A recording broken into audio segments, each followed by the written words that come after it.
Hello and welcome to you all on this online platform of शांति हरी सुधन्या चांद। और जैसा कि 2 दिन से हमारा लेक्चर चल रहा है लाइट चैप्टर का, तो अभी तक रिफ्लेक्शन, उसके mirror formulas, mirror diagram complete हो चुके हैं। तो बाकी हमारा बच रहा है हमारा रिफ्रैक्शन बच रहा है। रिफ्लेक्शन कंप्लीट हो चुका है। तो चलिए स्टार्ट करते हैं हम अपने चैप्टर को और इसके बारे में जानते हैं कि रिफ्रैक्शन आखिर में होता क्या है। आखिर में रिफ्रैक्शन होता क्या है और इसकी डेफिनेशन हमसे क्या कहती है। यहाँ पे पहले when a ray of light passes obliquely from one transparent medium to another, इसका कहने का मतलब है कोई भी लाइट जब एक ट्रांसपेरेंट मीडियम से दूसरे ट्रांसपेरेंट मीडियम में जाती है और it bends at the boundary separating the two media, the bending of this light called refraction of light। जब एक रे जाती है एक ट्रांसपेरेंट मीडियम से दूसरे ट्रांसपेरेंट मीडियम में और उसका बाउंड्री से जब वो टच करती है, बाउंड्री से जब स्ट्राइक करती है, तो लाइट थोड़ी सी बैंड हो जाती है, लाइट थोड़ी सी तिरछी हो जाती है या लाइट थोड़ी सी घूम जाती है। इसी को कहते हैं हम रिफ्रैक्शन ऑफ लाइट। ऐसे यहाँ पे दिख रहा होगा इस डायग्राम में।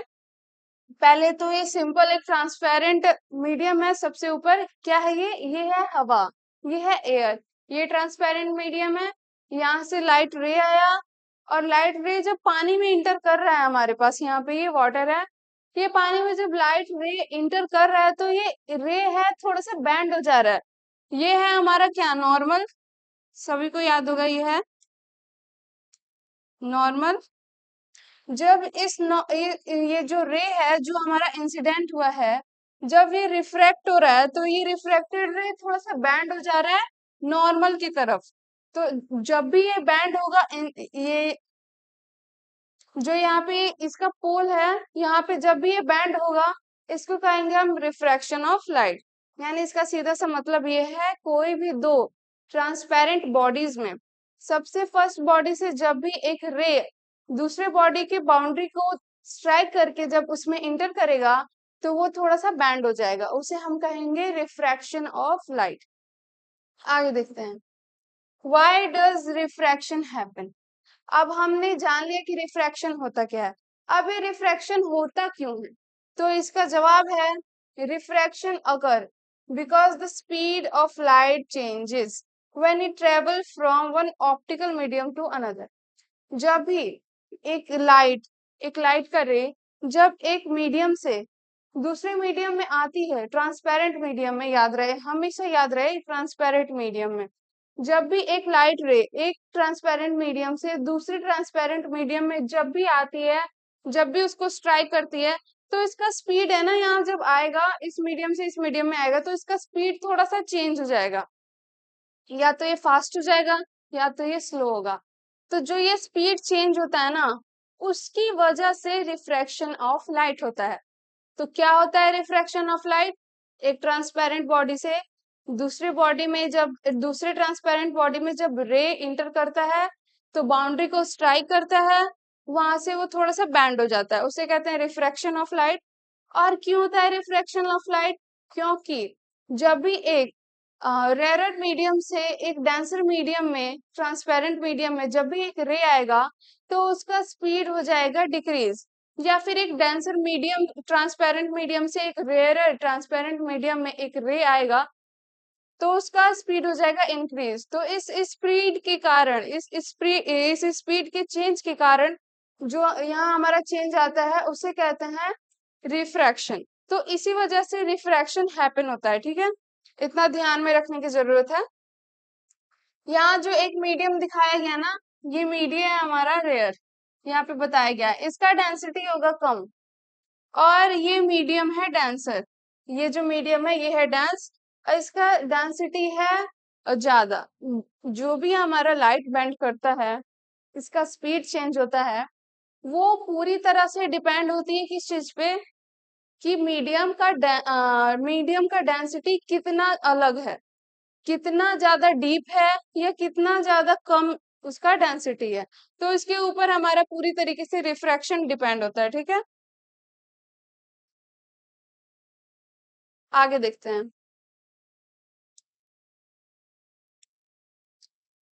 अब यहाँ पे कुछ हम टर्मिनोलॉजी को जानेंगे, इसको जानना जरूरी है टर्मिनोलॉजी को। पहले जानेंगे इंसिडेंट रे। सबको पता है इंसिडेंट रे क्या होता है, जो भी रे कहीं से आता है उसे कहते हैं इंसिडेंट रे। यहाँ पे है हमारा इंसिडेंट रे। और ये रे जब यहाँ पॉइंट पे स्ट्राइक कर देगा, इस बाउंड्री पे स्ट्राइक कर देगा, और फिर वहां से जो ये रे आएगा, यहाँ पे से जो रे आएगा, यहाँ से चेंज होके जो रे आएगा, इसे कहेंगे हम रिफ्रैक्टेड रे, ठीक है।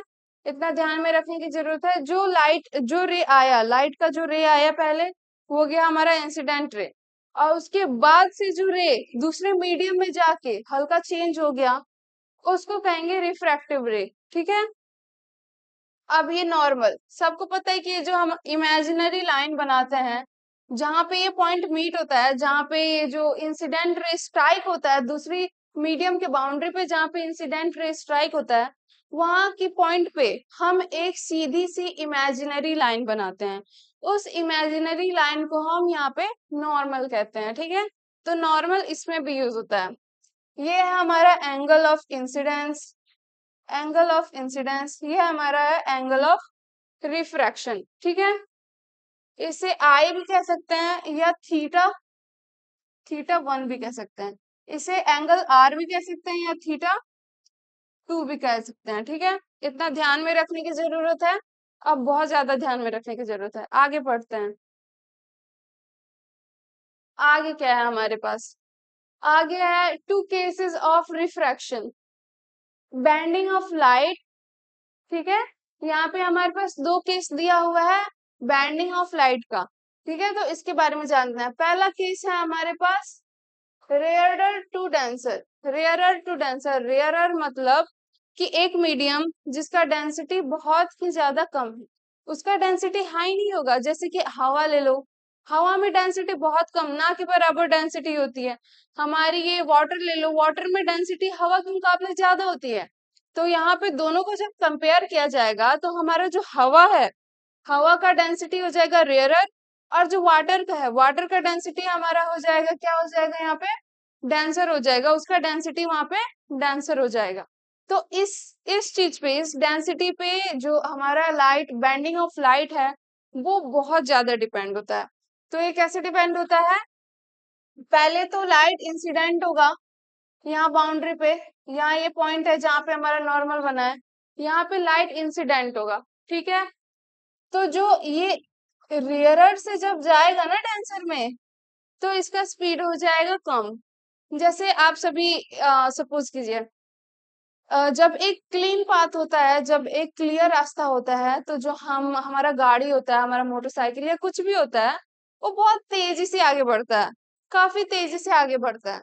और वहीं जब उस रोड पे आगे चल के, जब वो रोड बना नहीं होता है, ईंटा पत्थर कंकड़ माटी जहाँ पे होता है, वहां पे वो स्पीड का जो स्पीड होता है बाइक का, वो कम हो जाता है। क्यों कम हो जाता है? क्योंकि वहां पे बहुत सारी चीजें हो जाती हैं रोकने के लिए। ऐसे ही ये ग्लास में है, यहाँ पे ये डेंसर है, यहाँ पे बहुत सारे मॉलिक्यूल्स होंगे, बहुत सारे मॉलिक्यूल्स होंगे जो प्रॉब्लम करेंगे इसको पास होने में, रे को पास होने में। तो यहाँ पे इसका जो स्पीड होता है ना, वो कम हो जाता है।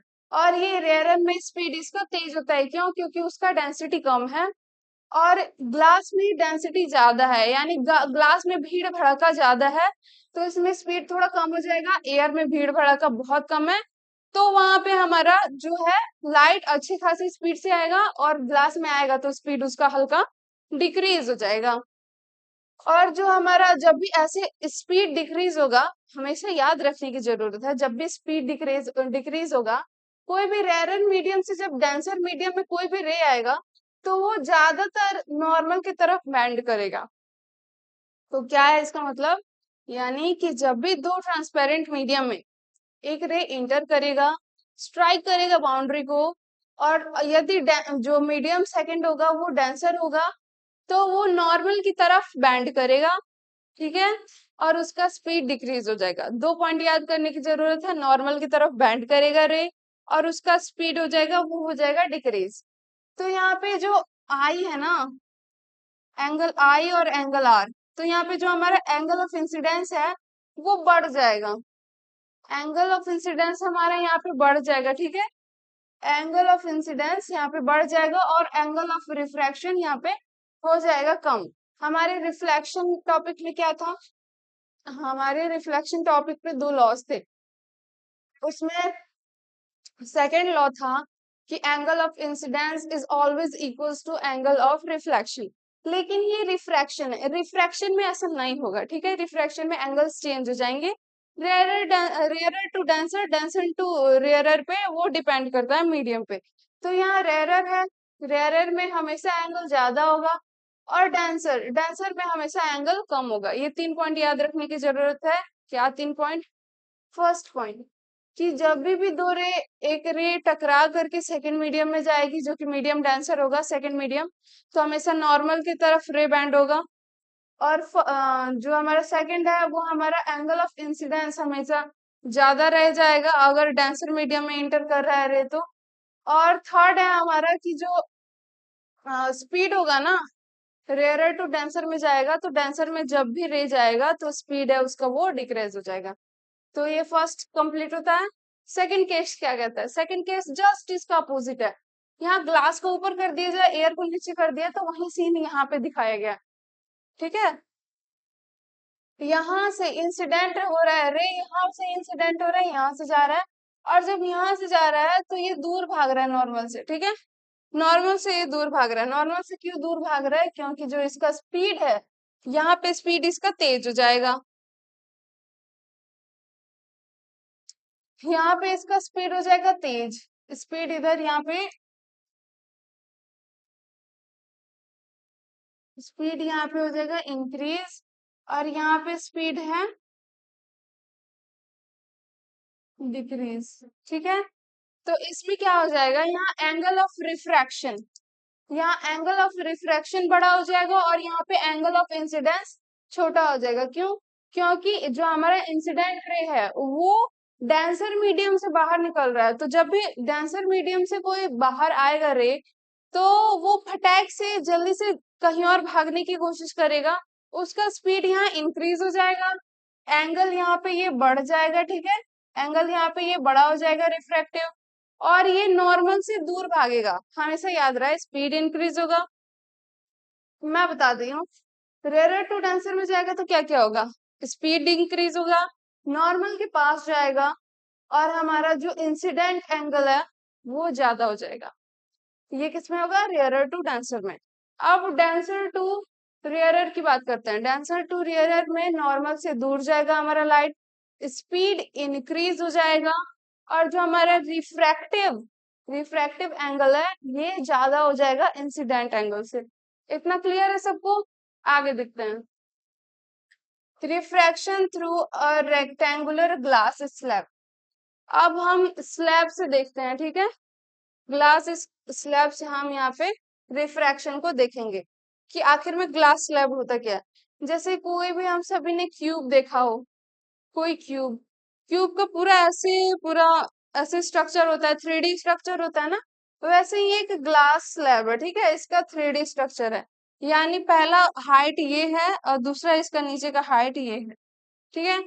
तो इसमें इसमें पहले एक एयर इसमें पहले एक एयर इंटर कर रहा है, यहाँ पे स्ट्राइक कर रहा है, ऐसा यहाँ से स्ट्राइक कर रहा है, तो ये रेयरर मीडियम है, यहाँ पे स्पीड इसका कम भी रहेगा, और डेंसर में जब जाएगा रेयरर टू डेंसर में, तो यहाँ नॉर्मल के करीब, नॉर्मल के ज्यादा करीब होके जाएगा ये। रेयरर से डेंसर में जब भी कोई रे जाता है तो नॉर्मल के ज्यादा पास हो जाता है। अब फिर ये डेंसर में था, डेंसर से फिर जब ये रेयरर में जाएगा, ये एयर है, ये तो रेयरर हुआ ना, डेंसर से जब भी ये रेयरर में जाएगा तो फिर ये भाग जाएगा। तो ले देकर की ग्लास स्लैब में क्या कॉन्सेप्ट दिया हुआ है, इन ये दो कॉन्सेप्ट जो हमारे पास है, denser, rarer to denser, and then denser to rarer, ये दोनों कॉन्सेप्ट को मिक्स करके यहाँ पे हमें दे दिया गया है, किसके थ्रू? ग्लास स्लैब के थ्रू, ठीक है। तो क्या है यहाँ पे, when a light passes through a parallel side, ये दोनों पैरेलल साइड ही ना हुआ, parallel side glass slab, the emergent ray is parallel to the incident ray but laterally displaced. जो ये हमारे पास इंसिडेंट रे है यहाँ पे,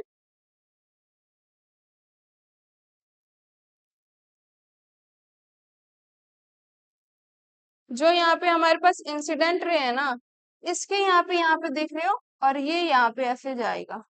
तो ये दोनों जब भी होंगे ना, ये दोनों पैरेलल होंगे, ठीक है, ये दोनों पैरेलल होंगे, ठीक है, लेकिन इससे ये थोड़ा सा चेंज हो जाएगा, इसका पोजीशन चेंज हो जाएगा। ये दोनों, ये यहाँ से इंसिडेंट रे, और यहाँ से ये जो रे थर्ड रे निकलता है ना, फर्स्ट रे इंसिडेंट, सेकेंड रे रिफ्रैक्टेड, और थर्ड रे जब हमारे पास होगा ना, इसे इमरजेंट रे कहेंगे, ठीक है, कि वो इमर्ज हुआ है ग्लास स्लैब से। First ray is incident ray, second रे इज रिफ्रैक्टेड रे, एंड थर्ड रे इज इमर्जेंट रे।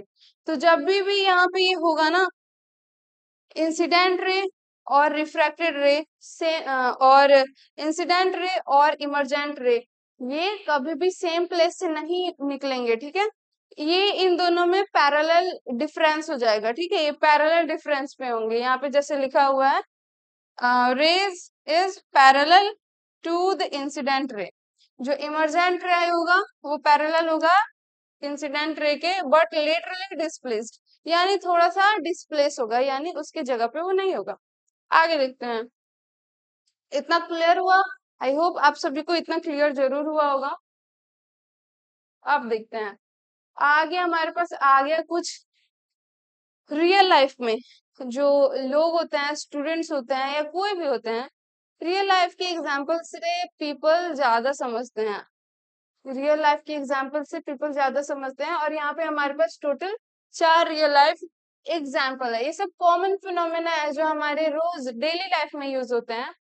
हम पेंसिल, यहाँ पे देखो, यहाँ पे गया है, यहाँ पे इस तरह इंसिडेंस गया है, और रिफ्रैक्टेड यहाँ से हुआ है। ये यहाँ पे डिफरेंस है कि नहीं, डिफरेंस है। पेंसिल को हम लोगों ने यहाँ पे डाला, ये यहाँ से गया, लेकिन यहाँ से ये शुरू हुआ, तो यहाँ पे थोड़ा सा चेंज हो गया। क्यों? हमें लगा ये यहाँ पे इंसिडेंट जब हम निकालेंगे, इंसिडेंट यहाँ पे जब हम बनाएंगे, एक मिनट,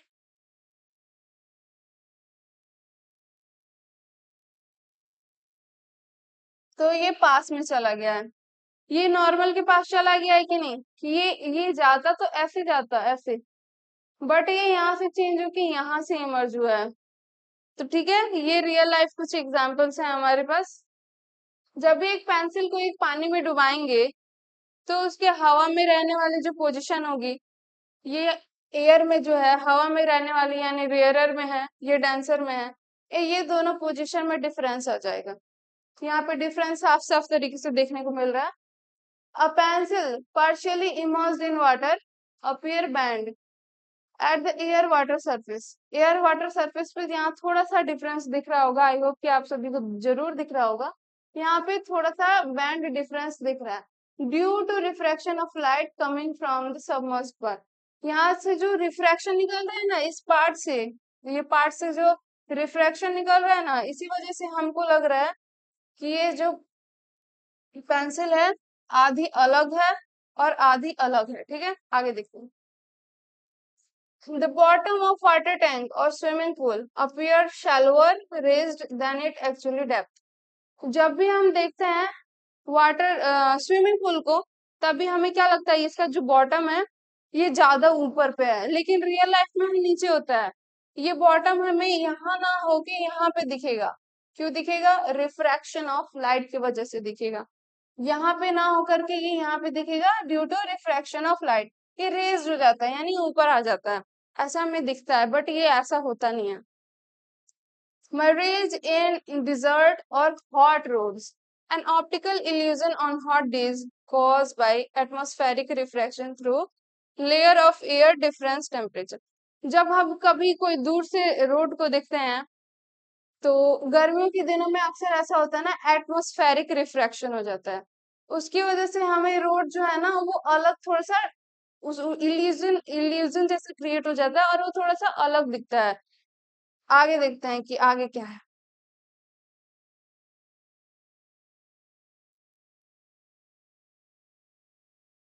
आगे rainbow formation. Rainbow drops act as rainbow drops act as tiny prism. Rainbow के जो ड्रॉप्स होते हैं ना, ये यहाँ पे है रेनबो ड्रॉप। इसमें एक लाइट जाता है, एक सनलाइट जाता है, फिर इससे इसके वॉल से यहाँ पे लाइट टकराता है, और ये 7 लाइट को फेंकता है वापस। ये जो व्हाइट लाइट बनता है ना, ये पूरे 7 रेस से मिलके बनता है। और जब ये टकरा के वापस फेंकता है, तो ये फेंकता है तो यहाँ पे 7 लाइट को फेंक देता है, ठीक है। ये होता है हमारा रिफ्रैक्शन। ये इसको डिस्पर्जन भी कहा जाता है। ये यहाँ पे पहले यहाँ पे सनलाइट गया, इंसिडेंट रे ये है हमारे पास, यहाँ पे रिफ्रैक्टेड रे है, यहाँ पे रिफ्रैक्शन हो रहा है, इंटरनल रिफ्रैक्शन। फिर बाहर आ रहे हैं तो ये रिफ्रैक्टेड रे हो चुकी हैं। और इसी वजह से हमें बारिश के दिनों में जब इसीलिए कहा जाता है कि जब बारिश हो रही हो और सूरज निकला हुआ हो तो इंद्रधनुष बनता है। इसी वजह से बनता है। क्यों बनता है? बारिश की बूंदों में सूरज का जो रे जाता है सफेद, वो जाता है, बूंदों में टकराता है, टकरा के 7 रे वापस फेंकता है। इस वजह से हमारे बन जाता है रेनबो फॉर्मेशन। यहाँ पे लिखा है rain drops act as tiny prism causing refraction, dispersion and total internal reflection of sunlight। ठीक है, इतना तो जरूर समझ आया होगा। नेक्स्ट देखते हैं। नेक्स्ट है हमारे पास स्नेल्स लॉ ऑफ रिफ्रैक्शन। आखिर ये स्नेल्स लॉ रिफ्रैक्शन कहता क्या है? The second law of refraction, ये second law of refraction, sorry,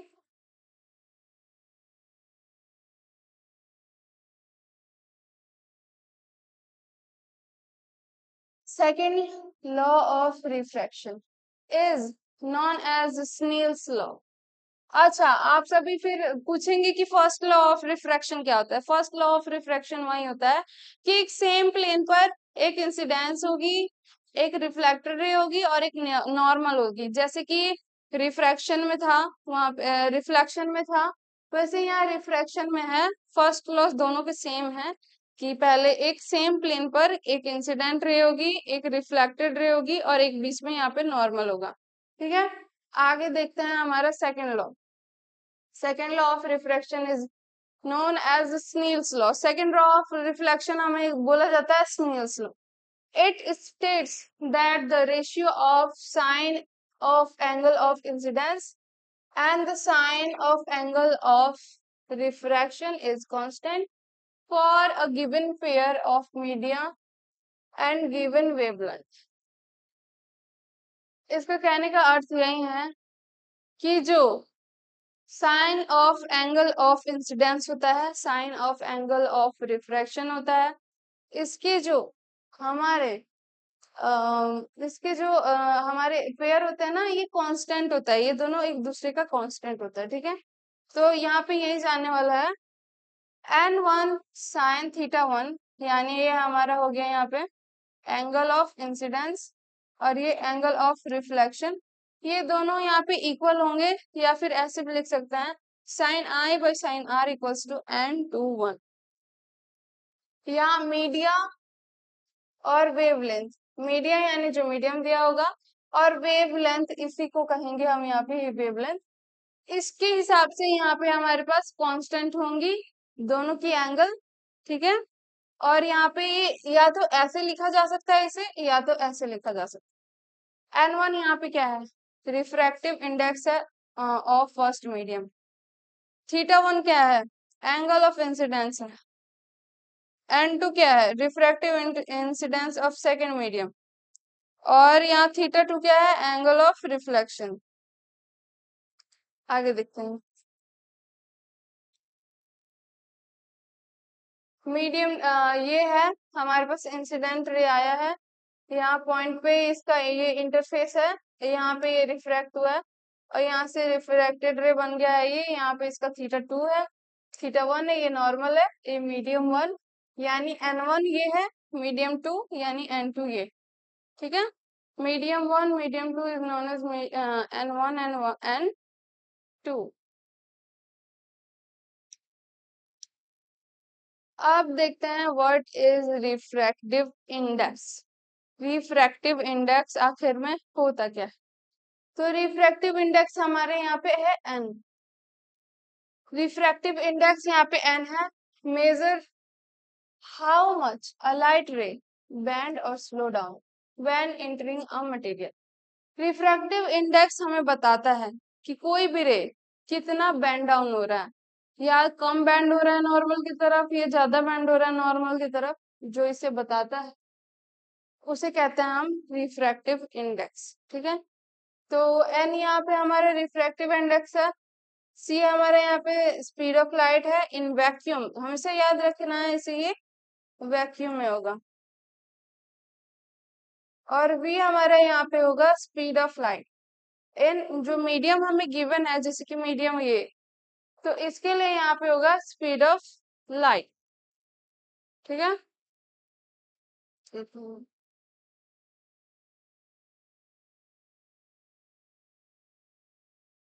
आगे देखते हैं।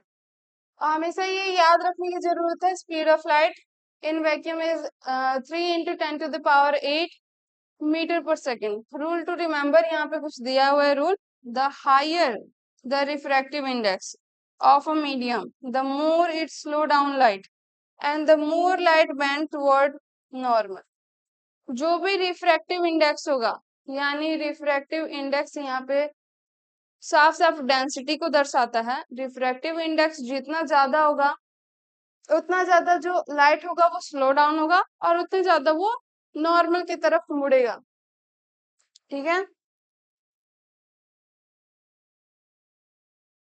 आगे यहाँ पे हम कुछ एग्जाम्पल्स स्टेप्स को देख लेते हैं।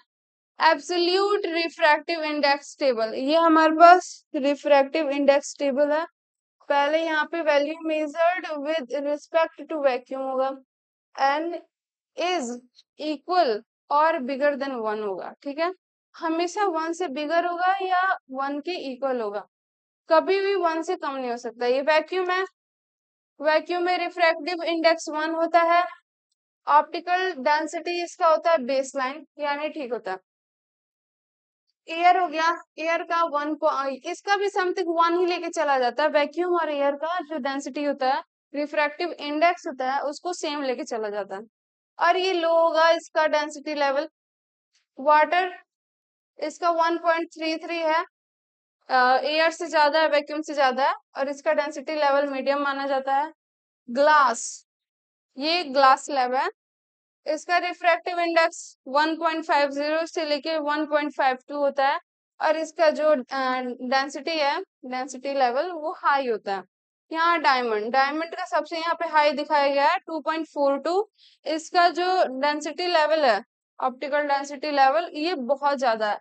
तो इस टेबल को याद करना बहुत जरूरी है, और एक पॉइंट हमेशा दिमाग में रखना है, रिफ्रैक्टिव इंडेक्स कभी भी एन से बड़ी होगी या एन से इक्वल होगी, यानी रिफ्रैक्टिव इंडेक्स कभी भी 1 से छोटी नहीं हो सकती है। रिफ्रैक्टिव इंडेक्स या तो 1 के इक्वल होगी या तो 1 से बड़ी होगी।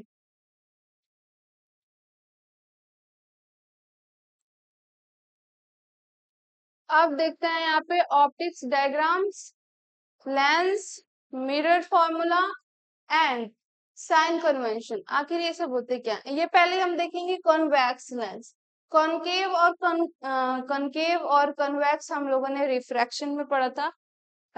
अब यहाँ रिफ्लेक्शन में पढ़ा था, अब हम रिफ्रैक्शन में इसके लेंसेज पढ़ते हैं। ठीक है, तो यहाँ पे फोकस ज्यादा होते हैं। यहाँ पे पहला फोकस है, यहाँ पे पहला फोकस है, यहाँ 2f1 फोकस है, यहाँ f2 फोकस है, और 2f2 फोकस है यहाँ पर। तो हमारे पास कन्वेक्स कन्वेक्स लेंस है, यहाँ पे से दो रेज गए, तो इसमें क्या होता है ना, ये मिरर का अपोजिट होता है। मिरर में क्या हो जा रहा था, मिरर में हो जा रहा था यहाँ पे डाइवर्ज, लेकिन यहाँ पे हो जाएगा कन्वर्ज। यहाँ लेंस का कन्वर्ज हो जाएगा, यहाँ रेज का कन्वर्जन हो जाएगा कन्वेक्स लेंस में, और डाइवर्जिंग हो जाएंगे यहाँ पे कनकेव लेंस में। यहाँ पे रे फेंका गया, रे यहाँ से जाके डाइवर्ज हो गया, तो इसको dot dot dot dot dot dot करके यहाँ पे फोकस पे मिलाया गया। ठीक है, और इसे याद रखने की तो बहुत ज्यादा जरूरत है ये, मैं थोड़ा हट जाती हूँ कि आप सभी को भी दिखेगा। ये ये बहुत ज्यादा जरूरी है। इससे हमें पता चलता है कि कोई भी इमेज ऊपर है तो वो पॉजिटिव होगा, कोई भी इमेज, ये प्रिंसिपल लाइन की कोई भी इमेज नीचे बन रहा है तो वो नेगेटिव होगा, कोई भी ऊपर बनेगा तो वो पॉजिटिव होगा। यदि वो इस साइड बन रहा है तो वो नेगेटिव बनेगा, यदि वो इस साइड बन रहा है तो वो पॉजिटिव बनेगा। ठीक है। और इसमें याद रखना है कि जो लाइट रे होगा ना, travel from left to right, यानी यहाँ से यहाँ जाएगा, यहाँ से यहाँ नहीं आएगा, यहाँ से यहाँ इंसिडेंट नहीं होगा, यहाँ से यहाँ इंसिडेंट होगा। ठीक है। यहाँ तो रिफ्रैक्शन होगा, यहाँ से यहाँ इंसिडेंट नहीं होगा, इंसिडेंस हमेशा इधर साइड से होगा। ठीक है। और ये कार्टेशियन साइन है, साइन कन्वेंशन। देखते हैं ये क्या कहता है। Light ray travel from left to right, left to right light हमेशा ट्रेवल करेगा, यानी इस इधर तरफ से हमेशा लाइट रे आएगा। Distance measured in direction of incident light right, जो भी हमारा डिस्टेंस मेजर होता है वो हमेशा यहाँ से होगा, जहां से लाइट हमारा इंसिडेंस होगा वहां से हमारा हमेशा मेजर होगा। Distance measured opposite to incidence light negative हो जाएगा। यदि यहाँ से डिस्टेंस मेजर किया जा रहा है, यहाँ से डिस्टेंस मेजर किया जा रहा है तो ये नेगेटिव होगा, यहाँ से डिस्टेंस मेजर किया जा रहा है ये हो जाएगा positive. Height above principal axis positive, high below principal axis is negative, यानी यहाँ पे सिंपल सी बात है, नेगेटिव होगी, यहाँ पॉजिटिव होगी। तो इतना बात बहुत जरूरी है याद रखने का। तो ये बहुत ज्यादा इससे न्यूमेरिकल आते हैं और ये बहुत ज्यादा मतलब इम्पोर्टेंट है, तो इसको बहुत ज्यादा जरूरी है कि आप सभी अपने दिमाग में बना के रखें। अब हम देखते हैं यहाँ पे कुछ ऑप्टिकल फॉर्मूलाज एंड की डिटेल्स। पहला, ये हमारा मिरर फॉर्मूला, ये कनकेव मिरर है और ये कन्वेक्स मिरर है। ठीक है। तो हमारे पास फॉर्मूला क्या है, ये है हमारे पास यहाँ पे फोकल लेंथ, फोकल लेंथ, ये हमारे पास यहाँ पे फोकल लेंथ, यहाँ पे हमारे पास v क्या है, v है इमेज,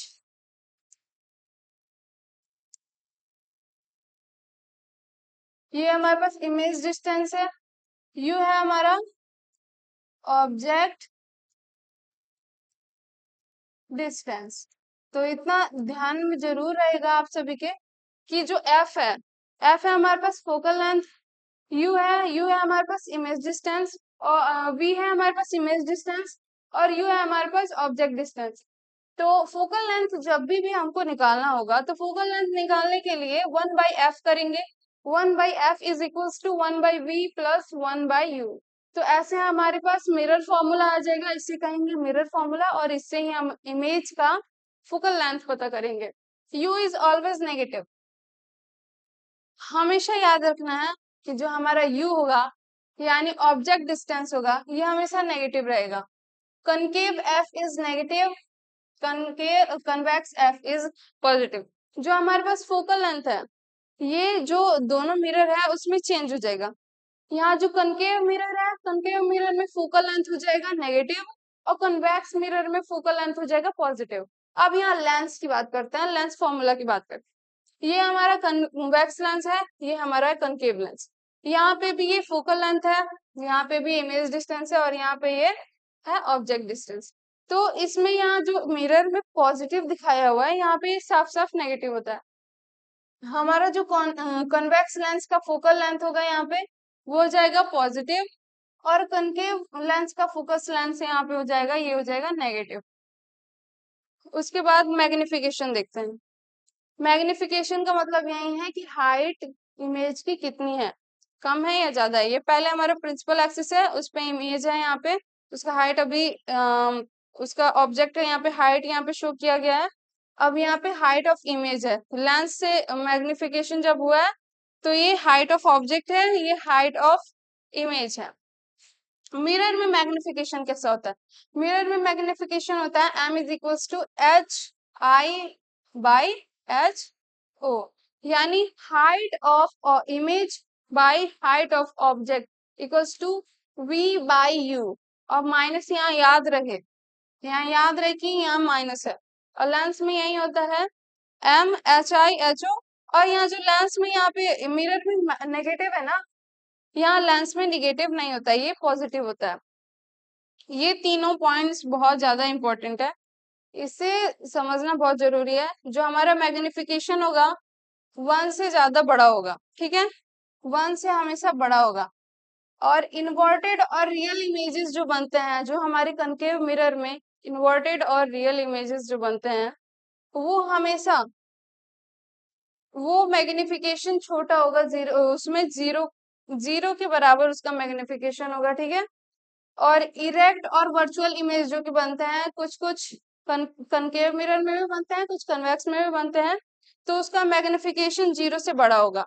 लेकिन जब भी रियल इमेज बनेगा और इन्वर्टेड बनेगा, यानी नीचे की तरफ बनेगा और रियल बनेगा, वो उसका मैग्निफिकेशन कितना हो जाएगा, उसका मैग्निफिकेशन हो जाएगा 0।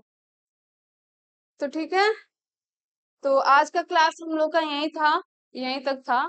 आई होप कि आप सभी को ये कॉन्सेप्ट अच्छी तरीके से समझ आया हो। और जैसा कि मैंने एक कॉन्सेप्ट को, एक वर्ड्स को दो दो बार, तीन तीन बार बोला है, तो आई होप आप सभी के दिमाग में जरूर बैठा हो। बाकी आप सभी अपनी एनसीईआरटी को बिल्कुल पढ़िए, वो 9th 10th 11th 12th के बच्चों के लिए गीता के बराबर है। तो आई होप यहाँ तक समझ आए। आप सभी को जो भी डाउट होगा आप जरूर कमेंट सेक्शन में पूछिएगा। लेक्चर आप सभी को पसंद आए तो लाइक भी जरूर कीजिएगा, सब्सक्राइब भी जरूर कीजिएगा। और thank you for watching our videos.